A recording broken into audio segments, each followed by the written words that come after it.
आज आपण छोले बनवणार आहोत। हे तुम्ही छोले कुलचे सोबत सुद्धा बनवू शकता किंवा असे बनवले तरी चालेल। हे टिफिनसाठी सुद्धा बनवू शकता। तर मग चला आता आपण सुरुवात करूया बनवायला। तर सुरुवातीला आपल्याला छोले भिजवून घ्यायचे आहेत। हे मी रात्रभरासाठी भिजवलेले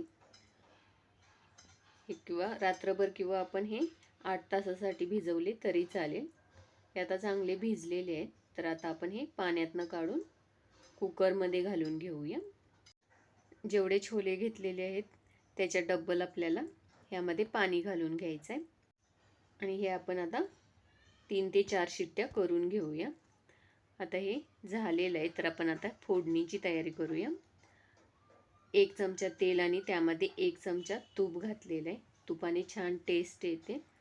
यामध्ये अर्धा चमचा जिरे, 1 दालचिनीचा तुकडा, 2 मोठी वेलची आणि 1 तेजपत्ता घालून घेऊया आणि त्यामध्ये 1 मोठा कांदा बारीक कट केलेला घालून घेऊया।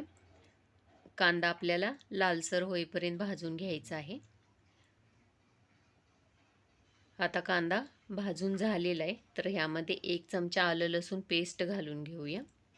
ती पण आपण 1 ते 1.5 मिनिटं परतवून घेऊया। आता ह्यामध्ये आपण टॅमॅटो प्युरी घालून घेऊया।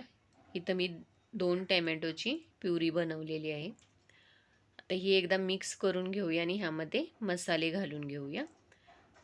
तर ह्यामध्ये चवीनुसार मीठ, 1 चमचा लाल मिरची पावडर, 1 चमचा गरम मसाला किंवा छोले मसाला, 1 चमचा धने जिरे पूड घालून घेऊया।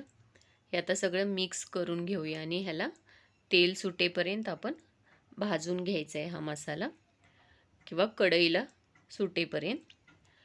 आता हा मसाला भाजून झालेला आहे।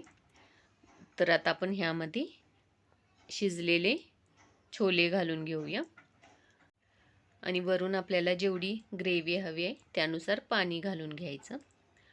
इथं जर तुम्ही पातळ ग्रेव्ही करणार असाल तर थोडेसे हे छोले काढून तुम्ही बारीक करून टाकले तरी चालेल, त्यांनी मिळून येतं थोडं।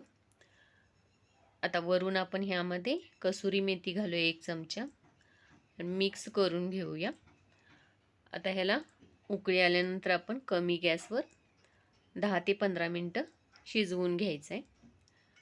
आता इथं मी 10 ते 15 मिनिटं चांगलं शिजवून घेतलेलं आहे।